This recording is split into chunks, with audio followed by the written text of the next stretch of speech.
Tapos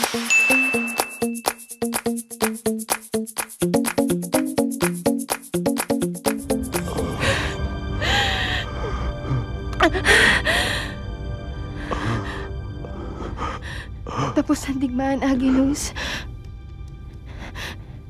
Nagwagi tayo. Buhay pa ang lahing Malawin. Alwina, tinatawag na ako ng aking ina. Wag. Uuwi tayo sa Avila. Maaari na tayo mabuhay ng tahimik. Masaya. Ikaw. Ako. At ang ating magiging anak. Ang ating anak. Alam ko, magiging mabuti siyang Mulawin. Dahil ikaw ang ina niya.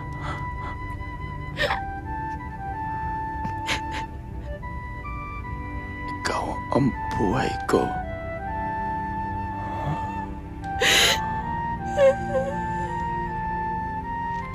Ikaw lang.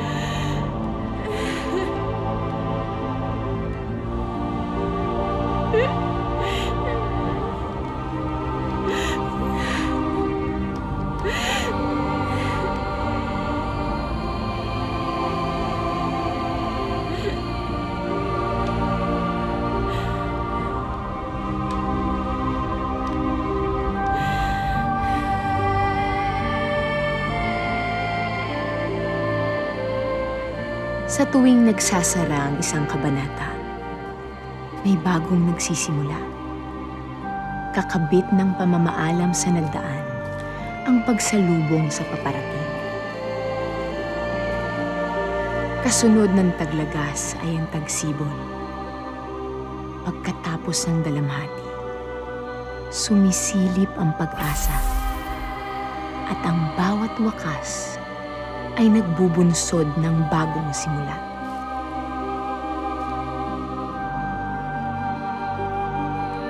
Isa kang Malawin, anak. Taas noo mo itong pagmalaki. Marami nang nagpakahirap para sa ating lahi.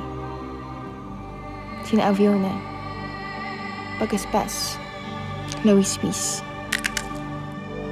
lalo na si Gabriel, at ang mga nasa piling Nani Bathala, si Dakila, ang aking amang si Pagwis, at higit sa lahat, ang iyong ama.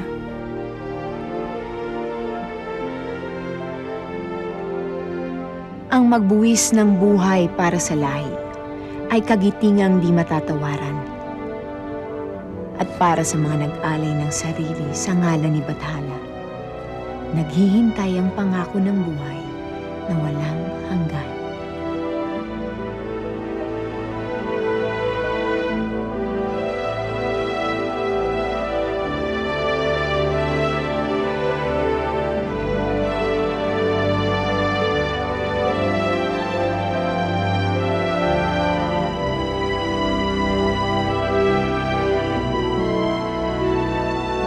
Hindi tumitigil ang pag-ikot ng mundo at ang pag-inog ng gulong ng kapalaran.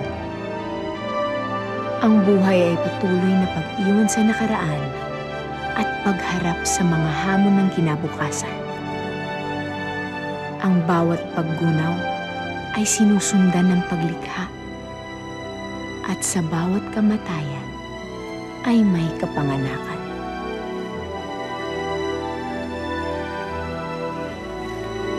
Handa ka na ba?